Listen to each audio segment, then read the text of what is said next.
So welcome to the TBE podcast. Today I'm joined by Jason Stockwood, the CEO and Group CEO of Simply Business. Jason, how's it going today? Thanks, Ollie. Fantastic, thank you. And thanks for the invitation to join you. Pleasure to be here. My pleasure. So let's get into it. What did you have for breakfast this morning?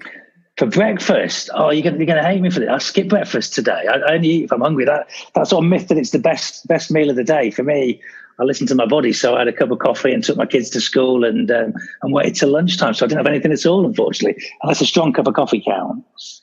Have you had lunch yet? I have, yes. I've had some lunch. I'm not on some crazy diet where I just I fast for a couple of days. No, I had some soup for lunch, but in the mornings I'm not always hungry, so I usually work out and take my kids to school. And so today I skipped it because I wasn't hungry, but just listen to my body generally. Awesome. And what's the one thing you would have changed differently before you turned 20? Before I turned 20, oh crikey, I'm trying to remember that far back, Ollie. So could have pre-warned me about this one. Not a lot. I mean, my whole life and any sort of entrepreneurial life has to be projecting yourself forward rather than looking backwards. But I didn't start my sort of formal education till I was in my 20s. So I had a, I guess I say non-traditional. I had a sort of council estate north of England, single parent family. So the aspiration for education wasn't very strong in my family. In fact, we were left to our own devices, which was very liberating, actually. With hindsight, it was very liberating. But I didn't really read or get interested in education until I was in my 20s. So I often wonder if I'd had that inspiration or desire earlier, would I be further down the line than I am? But no regrets. I mean, I think people have to find their own pace of learning and development. So everything's experience, everything's a learning opportunity. So there's nothing I'd really change. Or there's a couple of haircuts that would change. But fortunately, it was pre-digital, so there's no permanent record of those. But there's a couple of dodgy haircuts that I had that haven't survived into the digital age. But mostly no regrets, always looking forward. Awesome. And so what's the entrepreneur you most admire right now? Oh, today, crikey. So there's a couple of businesses that I do some seed investing personally. There's a couple of phenomenal businesses I've invested in recently. So again, in sort of the current in my mind, there is a business called Olio, and there's a couple of ladies that run that. Tessa Cook and Sasha, let me just find her name because I don't want to mispronounce it. It's Sasha Celestial one. That shouldn't be a name I should forget in a hurry. But those two guys have created a phenomenal business, which I look for in entrepreneurs, which is trying to solve a massive global problem. So in their instance, it's food waste and how the energy, the environmental impact that we are sustaining by wasting food that goes off in our fridge or goes past its sell-by date. And they're trying to connect communities through using technology with people who have food in their fridge or industrial players that have food waste at the end of the day, and just trying to connect people who want that food, quite frankly. And it's not necessarily aimed at sort of food banks or people they're stuck in sort of poverty cycle, but there's definitely a social element to that. But I think, again, what a phenomenal idea, using technology as a platform to create a space where people can connect to solve a really massive environmental challenge for the planet. So those guys come front of mind for me at the moment. Awesome. We actually have Sasha coming on the show in a couple of weeks' time. Oh, wonderful. No, look, what great business. You look at businesses and I was looking from an investment thesis, but you go, it just makes total sense on every single level. And it was one of those where I heard about it. I was like, these guys are phenomenal. It just makes sense. So look, really big advocates of what those guys are doing. Well, we'll come on to the angel investing a little bit later on. But diving into your early career, you were working at lastminute.com, Match.com, and Skyscanner. How did those opportunities come about? Yeah, so I'd say early on in my career, I didn't really start work till 26, 27. I'm up to about following my passion. So I traveled, I studied philosophy, I was a holiday rep and basically ended up in the travel industry and was just curious about the internet, late 90s, was really curious about this new technology. And that's really been the drive through all of my career moves. So we saw this job advertised at lastminute.com, knew nothing about it, went along and was very fortunate to get a role there. And literally last Thursday was our 20th reunion for that business. And you shouldn't measure your life in 20-year increments. That's definitely ages you, but just an amazing business, but good timing. And then off the back of that, I was online dating. This was mid 2000s, so 2006, I think it was. And I remember being so embarrassed by online dating. So I'd rather admit to being an axe murderer than being on an online dating site. And the opportunity came up to help Match.com in Europe, which just launched. So again, I was curious about it as an individual and just thought that it would have some sort of broader social impact. And then Skyscanner, I was a non-executive. And this is perhaps an interesting story in terms of serendipity. So I went for a job about 2005 to work for a charity and got turned down, but became good friends with the lady that set that charity up. And consequently, every now and again, she'd have people that she knew that were building businesses. And in one particular instance, a friend of her brother was helping some entrepreneurs with a problem in the travel tech space. And she introduced me. We came and had a meeting. We just chatted. I tried to help them think about their tech. And after a few meetings, it was literally just I'm interested in these guys, interested in helping them. They asked me if I wanted to join the board and invest in the business. That business just happened to have been Skyscanner. So serendipitous meeting. But more importantly, not only that story was a great business, great exit, but the guy that she introduced me is one of my best friends now, a guy called John Nicholson. So, I always tell younger entrepreneurs, just forget about networking, this horrible phrase, this mechanical phrase of trying to artificially meet people. Just hang out with people and take introductions and give up of your time, because it's amazing where those connections can lead to if you're not trying to use them as a commodity to get somewhere. And I've got a whole litany of stories like that where serendipitous meetings with people have led to either great encounters, just great experience, or friendships, quite frankly. So the Skyscanner one is probably the one I like telling most, because not only did it lead to being involved with a phenomenal business, one of my closest friendships is out of that as well. Excellent. And then you went on to go and join Simply Business in 2010. How did that opportunity come about, and how's it going so far? So I had a couple of exits with Match and with lastminute.com, but not sort of retirement money, but enough to give me some time to think about what I wanted to do. And I started to scan around industries and markets. I was curious to do something different. I've done some work in travel, in dating. I'm really careful not to be pigeonholed in a particular sector, because I think for your own learning and curiosity, it's helpful to look at other markets. But I was looking for similarities that I could leverage from those industries. And what I was looking for was an industry where, in 2010, technology hadn't fully played out. So in the insurance industry, technology was a cost line to be managed in most of those businesses. Customer centricity wasn't something that people were thinking about. It was a high margin business, which is always a good indication that customers aren't being best served. And quite frankly, I just thought there was a huge opportunity to do better in a market as a consumer of insurance products. These are products that people didn't understand, don't think they're going to work for them when they need them, think they aren't well priced, and the service isn't particularly good. So I just thought I thought it was an easy opportunity to do better in. So it was a business that already started. I got together with the founder, Chris Slater, who was a deep insurance knowledge, but also spun up this business. And my combination of digital expertise and thinking about progressive cultures combined with Chris's deep industry knowledge, we thought we could put together a cross-functional team. And so on it went. And we're now 500,000 customers. We'll do probably about 75 million of revenue this year. We're in the US, which we've just launched, which is a $50 billion market that we're having a run at. And we've had a couple of exits as well. So we had a phenomenal financing of the business with a New York private equity called Aqualine for 120 million 2 years ago. And then literally 3 months later, we got an offer from a trade buyer and hugely values-led organization called Travelers, and we're able to sell the business for 400 million 3 months later. So, I've had all the economic success, but also the commercial success. But the thing I'm most proud of is that we've built an agile, lean culture that really focuses on employees and making sure that they're, operating at their best, have freedom, have trust, have autonomy. And so, we won the Sunday Times Best Place to Work twice, and then we became a B Corp in 2017. So, it's been a great ride. And actually, it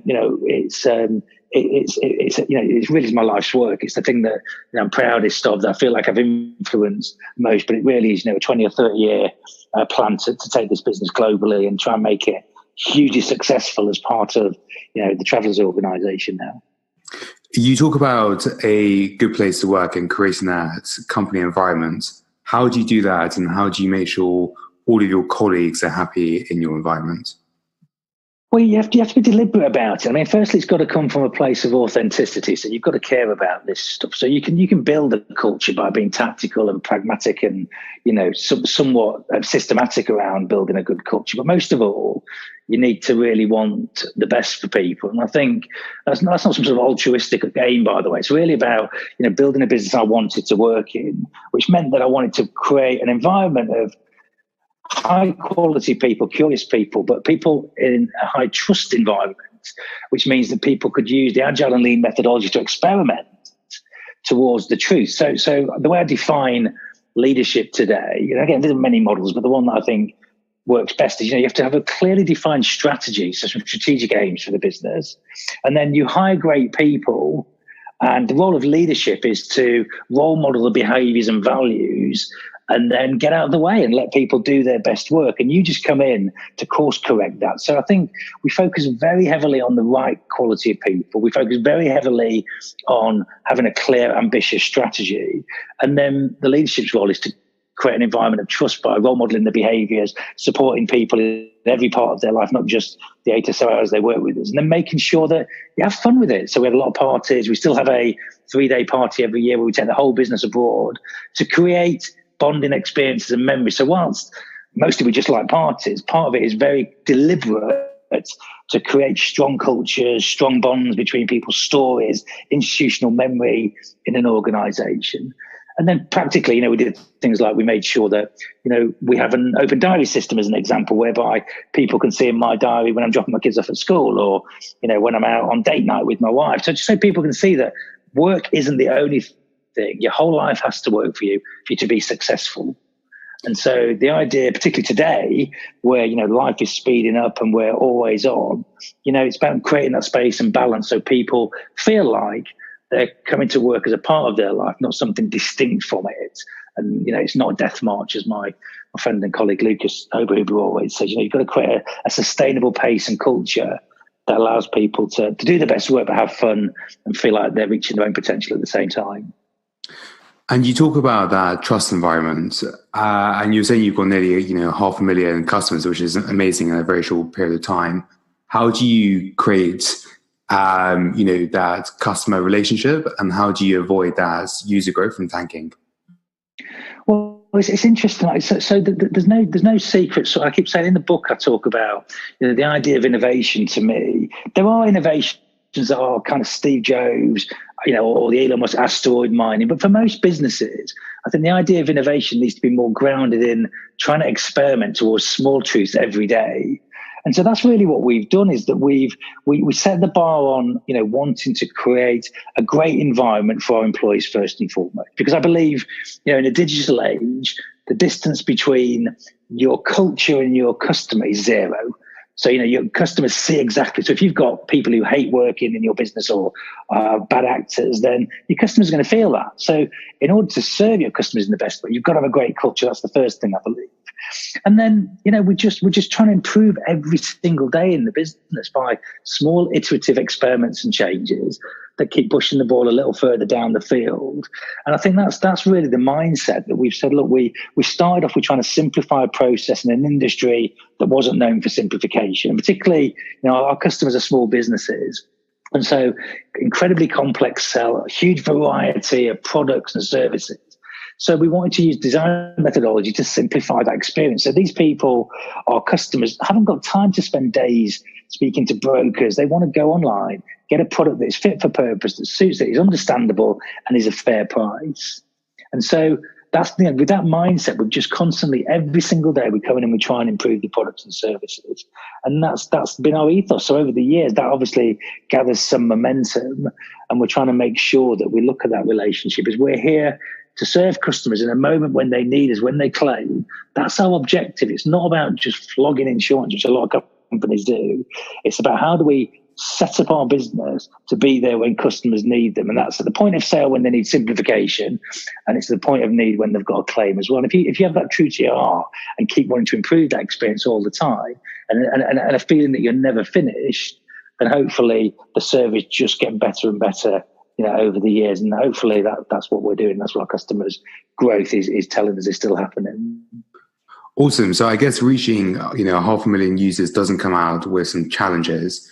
What have been some of the biggest challenges for the business, and what are your current challenges right now in the business? I mean, the challenges for us is, we managed to grow that base nicely, and we've got great distribution through the UK through our partners and through search volume. I think what we think about today for the UK is different for the US. So for the UK business, I was maniacal, having learned this from other businesses, is that what usually happens if you get good at one thing and then you start to think that you're good at 10 peripheral things as well. So in this business, from day one, we had 4 different products, and we sold 3 of the businesses or shut them down so we could focus just on business insurance. And so consequently, we've been incredibly focused on that sector, and I've made sure that we haven't looked at adjacent products and services. And so right now in the UK, we're trying to explore adjacent products and services that A, our customers want, and B, are relevant and we can naturally move into them. So I'm not talking about selling, kitchen utensils all of a sudden, but there might be other products and services that our customers want. And I've ignored that because in the UK I said, look, there are nearly 5 million customers that we've got potential access to. Until we're dominating in that sector and serving as many as we can with great products, then we shouldn't look at adjacents. And I think now we're starting to think in the UK about looking at new products and services. That's the UK. In the US, we're only 18 months old, really. So that $50 billion market, we're just building the products and services. So that's exciting. That's a different opportunity, which is how do we become a scale business in a completely different market with different challenges, but with such a bigger prize at the end of it. So at the moment, different challenges. And then holistically, how do you retain the culture, the energy, the values, and the focus at the scale? We're 600 people now, and this time next year we'll probably be between 800 and 900. So how do you scale a culture, a values-led culture, to so many people when you can't see everybody day to day? So that's kind of the 3 areas I'm thinking about. New products in the UK, how do we scale and be effective in the US? And then, of course, how do we scale the culture and values overall? And you talk about America. Why did you think of America straight away, not Asia or Australia? And how long did that actually take you to launch in America? Yeah, well, it's a good question. We looked the whole globe over. So from day one, I started. And by the way, we were far from proving our model in the UK then. But having launched Match.com, internationally, lastminute.com was an international business. Skyscanner obviously was. The beauty of digital-based businesses is that you can leverage the fixed assets and central development resources to enter markets in a way that other businesses just couldn't do 20 years ago without complexity and organizational design. So I always had the intention to say, look, if we can crack it in the UK in any shape or form, let's see if that we can leverage the asset we built to create a replicable model globally. And that's still the intention. The difference is, both the insurance market, unlike dating or airline tickets, the insurance market is quite different by market, both the perception of the customer, the digital adoption, the regulatory landscape. So we've had to be very careful about looking for markets. And yet the US, whilst it doesn't have a sort of aggregator consolidator model, you have to believe that the US adoption of digital products in other places has to somehow, at some point, roll over into commercial lines insurance as well, particularly for small business owners. So we did a bunch of desktop research. We run some experiments from the UK on demand through search and Google in particular. So there's demand there. So the question was, could we build products and services in a highly regulated market? And Travellers as a partner have helped us think through some of those challenges.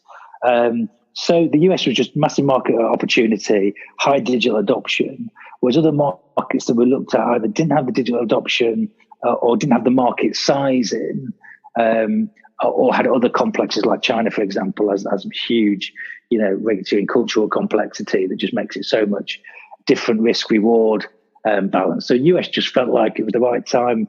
And who knows whether the long term, the scale of the business will have. But I'm confident we'll have a decent business there in the next year or so. And then the question is, can we generate the demand to create the sort of scale that we're hopeful of? And looking to the future, do you have plans for China, Asia, Australia, and other places like that? No markets off the table. So 6 months ago, and we've been out in Asia, we've been in Australia, and the European market. So no markets off the table. I think for now we're trying to focus our intention on these adjacent products in the UK and the US opportunity. But over time, this will be a global business. It's just making sure that we focus on the opportunity at hand today. The US is huge for us. It's such a massive opportunity that we're highly confident of success in. So we want to make sure that we're nailing that before we start looking at third, fourth, and fifth markets. But over time, absolutely yes. But I think the US is the most obvious opportunity for us to focus on today. So by focusing on UK and US, I'm sure you know, but more and more people want to go and start their own business. How can you help more startups? And do you think you will ever launch a financial service? Maybe Simply Funding, for example? No. I mean, the objective for us is to just keep simplifying our products and making sure they're fit for purpose and they work when they're needed. So that's never going to end. So, and for a broader range of businesses and a broader depth of insurers to quote from. So, that for me is the opportunity, both in the UK and the US. You want to quote for as many different trades and services and make sure that the products are products that are simplified but useful and effective when needed. So that's on the product stuff, and how we can help businesses is helping them concentrate on the stuff that really matters, growing, scaling their business, rather than to spend hours and days talking to an offline broker around, as it is in the UK, about their insurance. So I think giving them time back is probably the best opportunity for us, whilst at the same time not compromising on quality and service. And then as for the products, honestly don't know. I mean, so we've got product teams that are looking into other markets, other opportunities, and the experiments and data will tell us where we go next, rather than in the olden days where it used to be highest paid opinion came up with an idea and you built that. I think today, as we said, we're ambitious, we want to scale. So we've got a bunch of people running experiments on products and markets and services, and the data and those guys will decide where we go next, rather than some sort of some cheese dream that the CEO has. I think it's easier to do it with data and experimentation rather than the other way around. Exciting times ahead. So I guess for you as a CEO, what is the best skill you have, and what is the skill you're most terrible at? Oh, that's a good question.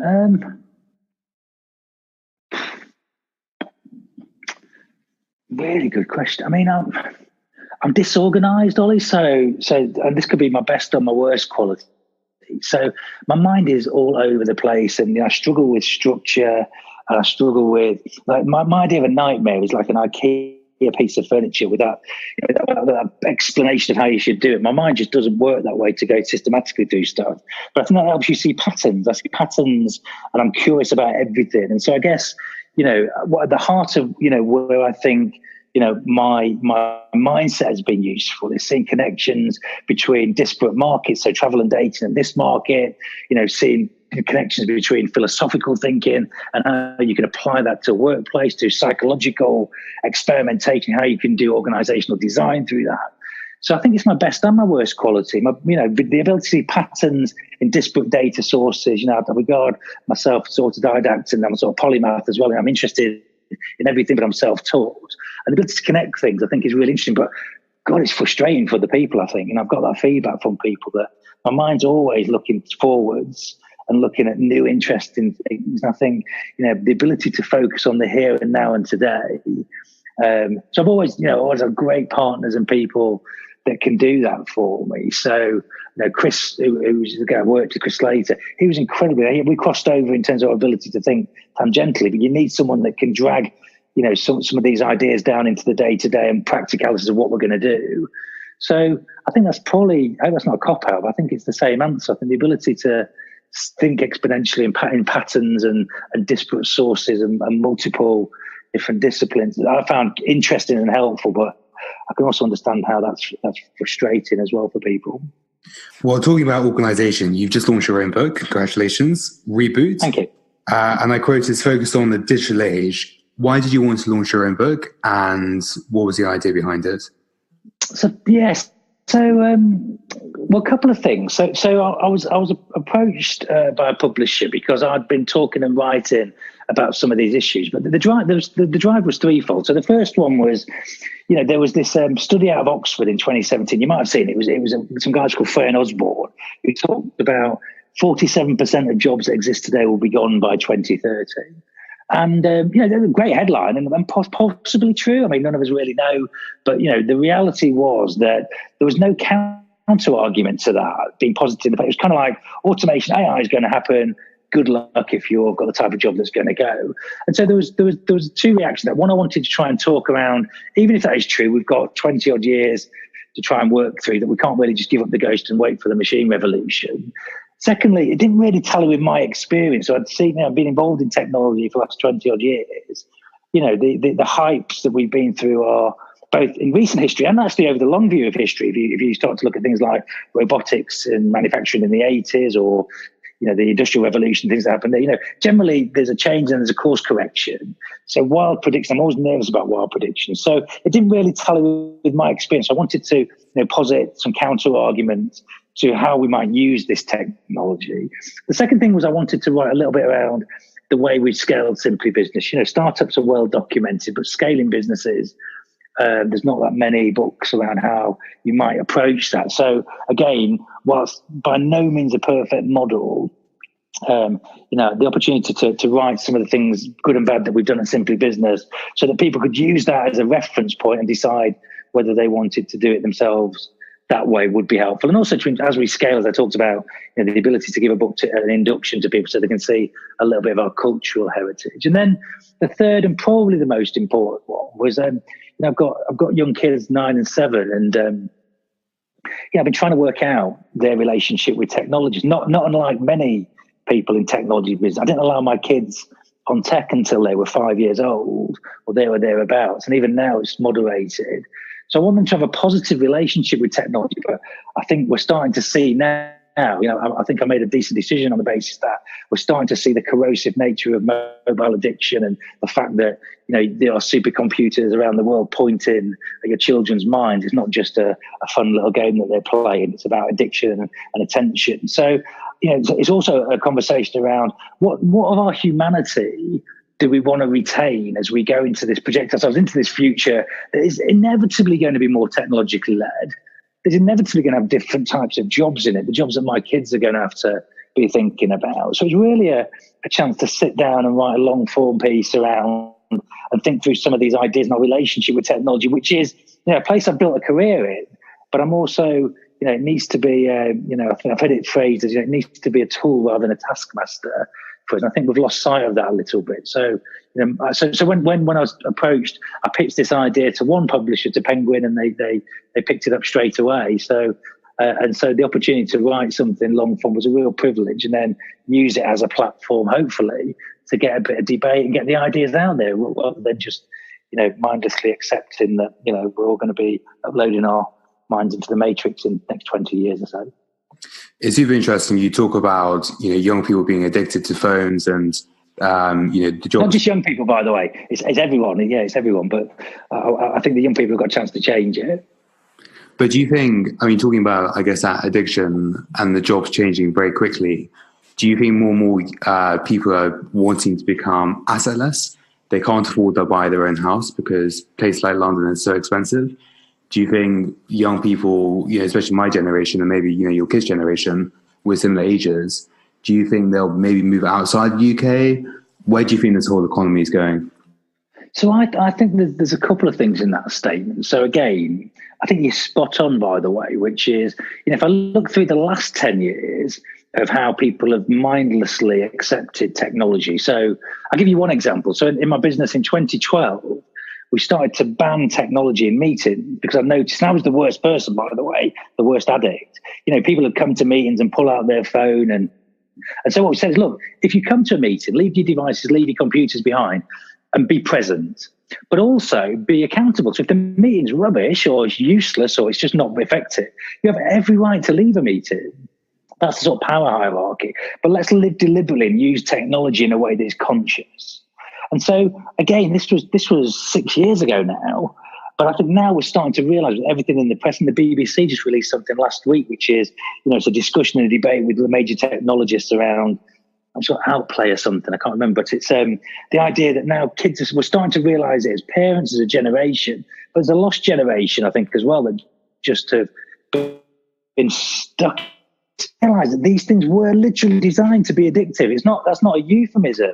They were designed to grab people's attention with bright colours and pings, notifications. And so there's an amazing podcast, by the way, called Boredom Brilliant by a lady called Manoush Samarodi that I'd encourage your listeners to look at. It's also a great book which talks about these issues really eloquently, and their podcast has an experiment how people can sort of detox from tech a little bit. But just some of the issues about how we understand the mind works. But the other part of your question was, there are a number of signals, and this was part of the motivation for writing the book, that tells us that we need a change. So you're right. So when 25 or so years ago, when I was at university, you came out of school, you got half decent A levels, you could go to university for free. The job market was pretty open. You could be mobile and get around without a ton of student debt. If you worked hard, you could probably get on the housing ladder, although London's was a very unachievable limit. You could probably get on the housing ladder. And then you could probably have a decent pension. And, whereas now, nearly every one of those things are out of reach. I think we've gone backwards, for the generation. My generation has failed your generation, because we've ended up with, trillions in assets locked up in housing. The housing market, therefore, is unachievable in London. The job market's more fluid. Universities cost a fortune if people want to go to that route. So I'm optimistic that the combination of all these things together means that the choices people are going to make are going to be different. I love that intimation that you make there, which is, actually we're coming back to realise that none of that stuff really matters. The idea of, we're one of the few countries that obsesses about house ownership. People are starting to realise that, they're going to work longer, so they might as well be in a job or a profession that they love, rather than thinking of just becoming a wage slave and sitting in the same place for 40 years and hoping they don't have a heart attack and they get to retirement to play golf. So I love this idea, actually, that the people are going, the model's broken, so let me think about my life differently. And actually, even more encouragingly, germane to this conversation, is that people might think of an entrepreneurial life as the life that they want as well. It just wasn't available to me all that time. I had no access. The place I was brought up in Grimsby on a council estate, to seeing people who are entrepreneurial or entrepreneurial in a legal way, shall we say. But having that as an option, rather than go to university, start a business. While you've got the energy and enthusiasm and the ability to take risks, what an amazing thing to your community to be having this as an education, which for a lot of people is a lot more valuable than that traditional route of A-level university. There's just as much value for a certain mindset in starting a business and failing and learning from that than as there is to 3 years, studying about ancient Rome. So, and both are valuable, but I just think, just now I think we understand that there are different ways of educating yourself and different ways of thinking of the world. This assetless lifestyle that you're thinking, I think that's more interesting, particularly as we realise that we've got a finite planet and we can't keep mining for resources, and ultimately the stuff that matters are relationships, experiences, rather than accumulating a bunch of stuff that is depleting resource of the planet. So I hope that's true, Ollie, and I hope are you seeing that? Are you seeing that amongst your peers and amongst the sort of the people that are building businesses that you're knocking around with? I agree. Well, first of all, the model is broken. I believe it actually comes back down to the education route. Why are schools and universities not teaching basic life skills, the financial education, the enterprise education? Martin Lewis, a money-saving expert, just launched his own financial education book, which I think is fantastic. But really, if you are earning, a pretty average salary, you probably can't afford to live in London, maybe just outside. But it really is the purpose of your life. Who's the hero you're chasing you want to be in 5 years? Me, for example, I want to move to Asia potentially next year or next couple of years, because they have a huge amount of hunger. And I just find some British people, where's the fire in their belly? They won't get up at 4:30 in the morning. They don't particularly like their job. What's their purpose in life? So I think we are entering interesting times ahead. But one question I do have: do you think we will have another financial crisis in the next couple of years? Oh, who knows, right? That's the reality. I think there are some signals there that are worrying. I'm no economist, but you can't print money in the way we printed quantitative easing and just expect that there's no payback on that. I'm again no economist, but you've got to think that the sort of the amount of the money was pumped into upholding a system that was fundamentally flawed in terms of the banking system, and the ability for normal people to have to tighten their belts to fund that. That's why we've got Brexit. That's why we've got Trump. So there's this massive imbalance. Again, we're looking at the concentration of capital. I think there's a stat at the House of Parliament Library. I think 1% of people own something like 39% of the capital in the US, and they're projecting that to be 60% by 2030. So these aren't things that are sustainable at societal level. But the bigger one for me is really, we've seen really modest growth. We've printed a load of money. We've seen modest growth. And, the only way we could really start to substantiate or support the tax base that we've got, I think start to turn the corner, is to make sure that the economy is growing. It's just not growing at pace. So, look, who knows? No one saw the 2008 one coming. So far be it from a philosophy graduate selling insurance to be able to predict the next one. But, we're definitely not out of the woods. But more importantly, it's a societal strain that we're seeing that we're, we didn't all tighten our belts. Basically the rich have got richer and the poor have got poorer in the last 6-7 years. And we're starting to see that now with crime rates, with the stuff we're seeing in prisons overfilled, with in terms of the people on benefits those things are starting to pop up, and they take 2 or 3 years to flow through. And I think we're starting to see that now. So I'm less worried about if we have any economic crisis, and it's really about where that hits lower down the social ladder that we're starting to see now. And I think that's the bit that really concerns me. The amount of poverty in a country like ours is frankly embarrassing. So, there's some worrying signals, but it's more about the social injustice off the back of that I think is concerning. I agree. I think there are some worrying signals, but also exciting times ahead. But for you guys, where do you want to see the business in the next 5 years?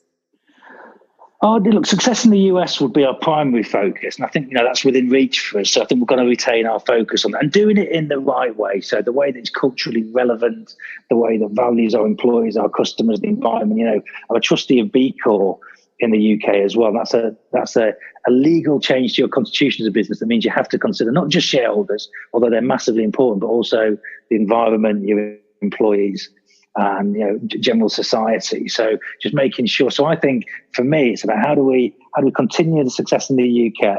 How do we start to have significant success in the US, but in the right culturally sensitive way that means that we can scale, the culture and the success we've had, the joy that we've had in the last few years, and roll that forward into the next 5 as well.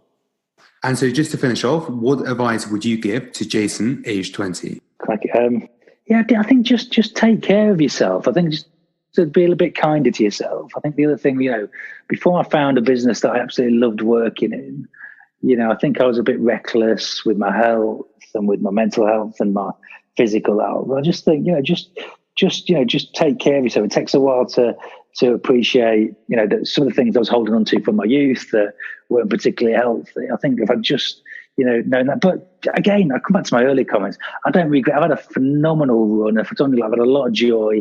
I'm incredibly happily married with 2 phenomenal kids, and had some more success in my commercial life than I could ever have dreamed of. So, I'm really interested in how you project that forward. The mistakes that you make are more important in your life than your successes, because you learn more from them. So I've never discouraged myself from doing anything that I did, because it's all relevant experience. But being kind both to yourself and to other people is important. I think you mellow as you get older. I think it's I think the sooner you realise that it's helpful to let go of some stuff both personally and for other people. I think you get your joy sooner, I think, in your life. So by 20, keep going, keep your energy and enthusiasm, and keep following your passions, I probably would have said, because that's what really led to the good fortune I've had, is just following my course and my passion. and surrounding myself with brilliant, beautiful, and energetic people that have been able to help me keep learning and keep inspired. So retain the energy and open-mindedness, but maybe a bit kinder to yourself. Awesome. Well, Jason, it's been great talking to you. Thank you so much for your time. Good luck for the business and with the book, and we can't wait to see where it goes. I really appreciate the opportunity. And if any of your listeners want to reach out, I'm Jay Stockwood on Twitter, and I'm always loving to hear from entrepreneurs. So thanks and well done on the work you do. It's such an important stage of your career to be encouraging people into an entrepreneur. It's absolutely phenomenal. So well done, and keep at it. Thank you so much, Jason. Good luck and take care. Cheers, Ollie. Bye for now.